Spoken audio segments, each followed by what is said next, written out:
Hello everyone, I'm Genesis. I'm Junebug. And this is... Let's see how this goes. Asshole edition. Yeah. The giggle. I've seen this is popular right now, and I like to view them and say what I think in my head, but I've never, put my opinions out there. Yeah, this is going to be interesting. Yeah. I have heard of r/AmITheA asshole before. I've not ever gone to the subreddit before, so I've got it up on my phone, and we're going to go through some posts and see what the hell's going on. What's our strategy? Not super long ones, because we'll have to read them to you. Yeah. Am I the asshole for yelling at my girlfriend to stop fucking eating? From the title, I'd say yes. So this person's a male, 26. The sister is female, 23, runs a bakery business, and she's been struggling lately to keep up with orders because she's been short-staffed. She does a lot of orders for wedding cakes that require custard or marmalade fillings, and I offer to help her by making these fillings at home and bringing them to her so she has less work to do. Unfortunately, the past 4 times I've made these fillings, my girlfriend, 24, has literally dipped her fingers into the filling jars and contaminated them because, in her words, she just wanted to try some. I've tried to explain to her that she can't dip her fingers in and contaminate the entire batch because then I have to remake it. I said she should use a spoon and just take some out if she wants to try some so bad. But she just pouts and says that she likes using her fingers because it takes her back to her childhood. Today I was trying to finish some chocolate custard to send it to my sisters really fast because she was running late on a wedding cake order for an important client. I told my girlfriend beforehand to not eat the custard, and if she really wanted to please use a spoon. I got out the shower and what do I see? She has her fingers in it again. I totally lost it because this is the 5th time she blatantly disregarded what I said, and I yelled at her and told her to stop fucking eating the food I'm making because it's not for her and she's contaminating it. She started crying and got mad at me for fat shaming her even though I made no comment on her weight and she has no history of weight issues or eating disorders. I know I was harsh, but she kept pushing my limits. Am I the asshole? Now that I've heard it, no. Yes, I don't think you are at all. No. It's not hard to grab a spoon. Granted, if your girlfriend just can't control herself, maybe make the shit at the bakery. Yeah. I mean, I feel like that would just be cleanlier anyway. I can't imagine it taking a short amount of time to make this, so you're putting in a lot of time and effort. And it's probably not a small amount. Yeah, and you're spending money on ingredients and stuff, and when you can't use what you just made and you have to throw it away. Make her eat the whole thing once she puts it in with Strumble and Matilda. No, we don't think you're the asshole. No. You've warned her before, and there's an easy workaround to use a spoon if you absolutely have to have some, but if you keep doing it, no, you are not the asshole. Or put some in a doggy dish because she's such an animal. Okay. Am I the asshole for moving out when my parents asked me to pay rent? I know there's usually a verdict at the top. Okay. I think that's what that is. I am 23, am the oldest of 5 siblings, and I'm a full-time student. I also have a part-time job in my field, but when I complete my after degree, my employer will take me on full-time. I make enough from part-time to pay the school and put aside money. My siblings range from 10 to 20. Both of our parents work full-time. I have taken on a lot of responsibilities for keeping everything running in the house. I do grocery shopping, the laundry, as well as making suppers and doing meal prep so everyone has lunches ready to take for the day. I also get all my siblings to do their part with regards to household chores. For example, my youngest brother is responsible for feeding and walking the dogs, so I make sure that there is dog food in storage and poop bags on the leash. My dad works very long hours. My mom works 9 to 5 at a hard job. Over Christmas, I had a chance to buy a PlayStation 5 for myself, so I did. The rest of my family is still using a shared PlayStation 4. I keep mine in my room and I do not share. My parents started fielding complaints from my oldest brother about how I made so much money and I don't share the things that I buy for myself. Totally true. So they had to talk with me where they brought this up. I pointed out how much of the household work I did and they said it wasn't fair that I was earning so much money without contributing. They told me how much they expected from me. I went to my room and did the math. If I gave them what they wanted, I would have about $800 a month left over. That's your part-time job. Yeah, no kidding. If I dropped a couple of classes next semester, I could go almost full-time hours with my employer, and it would only be one more year until I graduated with my second degree. But I could afford my own place, and I would have way more free time and disposable income. I packed up and moved out. Everything I owned fit in my car. I stayed in an Airbnb for 2 weeks until I could get everything sorted with an apartment, school, and work. It was great. I'm not gonna lie, I may have gone a little overboard on Tinder. I couldn't have women over at my parents' house. I just moved to my own apartment. I'm staying part-time until I finish this semester. I work full-time over the summer and go to a lighter class load, higher work hours in the fall. My oldest brother has been tasked by my parents to do everything I used to do. His chores have been split up with the other three. They are all pissed at me for moving out. My parents are upset that I left them in the lurch. My siblings are mad that they all have more chores. My oldest brother is especially salty because he has no free time to see his girlfriend and she isn't allowed in the house when my parents aren't home. I'm enjoying my free time. I bought myself a plant from IKEA. I feel bad for screwing them all over, but it didn't make sense for me to do all that work and pay rent on top. Said edit. All the chores were split fairly. I wasn't doing any more than anyone else. I thought it was fair until I was asked to help out with money as well. I do not think they're the asshole. I think the parents are extra assholey.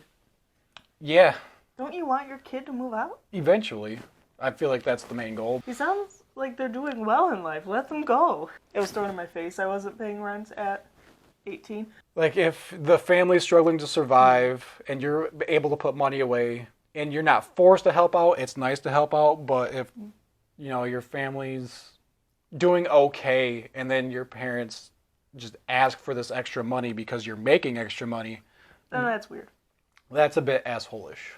I say, if you're living at home, definitely do some stuff. I don't think you're the asshole. No, I mean, you're living at home, you're putting in your fair share to pay rent on top of doing the chores. Might as well get your own place. Yeah. Well, when your parents start demanding more and more and more and more, I don't think there'll ever be an end. You're asking your child to do housework and then prep meals for people and then also pay rent on top of it. It seemed like you're just kind of pushing them towards independence because, like, what did you expect? Yeah, you're showing the child that they can take care of a household, they can fend for themselves, and then they're making enough money to be able to support themselves. You basically just show them that they can be self-sufficient, and why would they need to be at home anymore?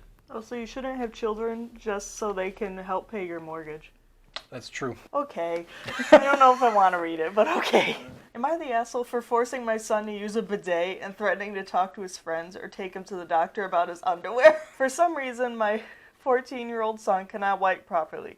This was never a concern to me as his mom did the laundry. Unfortunately, she is sick right now, so I've taken over the household chores that she used to handle. My son is still responsible for his, and I do mine as well as hers. First day I did laundry, I gagged and almost puked from his underwear. If he were 3 and not fully potty trained, I might understand how they end up like this. But he is a healthy young man. He should not be leaving his ass this unwiped. I talked to him about it, and he said he would make an effort to do a better job. Nope, no change in the situation. So I went to the hardware store and installed a wand bidet in the bathroom he uses. We already have one in ours. I told him that he has a choice of either using the bidet or washing his own underwear. He doesn't know how to use the washing machine, and he refuses to do them by hand. That's probably not based off of this underwear. I don't think hand washing would be clean enough. He started going commando, which just meant the problem was his jeans now. Jeans are more expensive to replace. A little bit. So I said that we might need to take him to the doctor to see what is wrong with him, if it's physical or psychological. I also said that the next time his friends were over, I was going to ask them if they left their underwear in the same condition. I would never actually embarrass him like that. He said I was being an asshole, and he called his mom to tell her what I was doing. She said that he was just like that, and I could deal with it until she was better. I don't think that's a great plan. If this kid never learns to wipe his ass, he'll be bereft of a sexual partner without a poop fetish. I'm not kink-shaming him if that's his thing.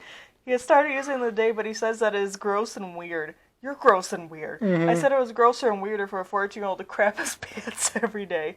We were both stressed about his mom, but this situation isn't because of her. I asked her. You're not the asshole. Your son sounds disgusting. Yeah, it's definitely not a problem that you want to let continue. You don't even need a bidet. Just wipe. At least once. And mother, no, that's just not how he is. Yeah, nobody has that dirty of an asshole. That's nasty. Yep. Is he overly homophobic? I've heard that's a thing where straight guys won't clean their butt good because it's gay to touch their butt, apparently. Is so it a weird. contest at school? Who has the grossest underwear? How does that not itch? How do you not smell? Do you not want a lady or a man or a partner? That's true. Like, the smell would be putting anybody off. Like, you have the smelly kid at school. Am I the asshole for making homemade food for everyone except my brother's stepdaughter? I, a 27 female, am not a professional chef, but I have taken a bunch of cooking classes and I love making elaborate meals for friends and family. About 2 years ago, my brother Greg, 25 male, married Cheryl, 34 female. Cheryl has a daughter from a previous relationship, Becca, 9 female, who has several health conditions including celiac and a severe dairy allergy that requires her to carry an EpiPen. Last week, I hosted a dinner at my house for my parents' wedding anniversary. I made a fancy 5-course dinner. In addition to my parents, I invited 4 close family friends, Greg, Cheryl, and Becca, and my sister, her boyfriend, and their twins, both 8 male. Because of Becca's food restrictions, I found a restaurant in town that specializes in gluten-free dairy products, as well as other allergen-free foods, and arranged for them to make full meal for Becca that I could pick up in advance of the party. I've made a variety of specialty meals in the past, for example, keto meals when my friends were following the diet, and I liked the challenge, but knowing how serious Becca's restrictions were, I didn't trust myself to make her meal. I have ADHD and get easily distracted, and if I have used the wrong spoon or I didn't completely wash some flour off a bowl, I could make her incredibly sick. I thought the takeout solution was fine, but when I served the food, I saw Cheryl looking at Becca's plate with a stony face. For her part, Becca started eating and seemed fine. Cheryl whispered to Greg, and Greg asked me if he could talk to me in the kitchen. When we got there, he said that it was unbelievable that I couldn't be bothered to make something for Becca, that they had been bragging about what a good cook I am to her, and he knew I'd make keto, vegan, and other complicated kinds of food in the past. Now she felt left out because she didn't get to eat what the rest of the family was eating. He said that it was obvious that I didn't care about making his stepdaughter feel like part of the family and that they were leaving. Greg, Cheryl, and Becca then left, which put a damper on the rest of the party. I feel like I did my best at the time, but in hindsight, I wonder if I should have tried harder to make Becca feel included since she is a relatively new addition to our family. Am I the asshole? I would say no. Yeah, definitely not. With something as serious as celiac disease, there's a good chance you could make a mistake, and I think if you're looking out for the health of somebody, then you're... You paid extra for her meal. Yeah. Too. She got a special meal. Yeah. It sounds like she just started eating it, like, okay. Yeah, I mean... 9-year-olds are probably like, okay. I think, and it's significantly harder to make a gluten-free meal than it is to make a vegan meal or a keto meal. So trying to take the extra step to make sure that this person, 1, would enjoy their meal and 2, would be safe enjoying their meal, I don't think you would be considered the asshole. I feel like they would be madder if you made her have to use her EpiPen. Oh, yeah. Slightly more expensive meal there. Yeah. Am I the asshole for laughing at my soon-to-be niece's name? I, 22 female, have a sister who's a 25-year-old female, and she is 8 months pregnant. She waited later in her pregnancy to talk publicly to our family about what she is going to name her daughter. My sister is quite traditional, and honestly, thinking back on it, the name she chose isn't surprising to me. So my mom, dad, sister, her husband, and my grandma were all at my parents' house, and my sister was talking about her pregnancy and what her daughter's name would be. She said she's going to name her Deborah. My grandma loves the name, my parents like it too, but I started laughing, unfortunately. My sister immediately called me out and asked what was funny, and I asked her if she was going to really name her baby that. My grandma stepped in and said it's a pretty name, and that is better than modern kids' names. Which is just, that's mean, Grandma. Yeah. My mom was pissed off at me and made me apologize to my sister, but I was so surprised at the name that I refused to apologize. Now my sister isn't talking to me right now, and I've tried reaching out to her multiple times, but nothing. My mom keeps trying to have me apologize to her, but seriously, that name for a baby is crazy to me. Am I the asshole? I would say yeah, a little bit. If it was like a completely strange name out of left field. The top comment is, I was eagerly waiting for the big name reveal to be something like Juicy McGee. Deborah, incredibly normal. Yeah. Deborah is too normal of a name, I think, to find that funny. You call the baby Deb. That's kind of cute. Little Dee Dee. Yeah, little Dee Dee would be cute. I think so. Dee Dee, you fool. That's what he says. Yeah, I don't think it's that crazy. No, I think you're the asshole for laughing. I like that. I was expecting the name Juicy McGee. What do you think of the name Deborah? Are you named Deborah? Do you go by the nickname Dee Dee? So we'll see you next week, you guys. Yeah. Bye-bye.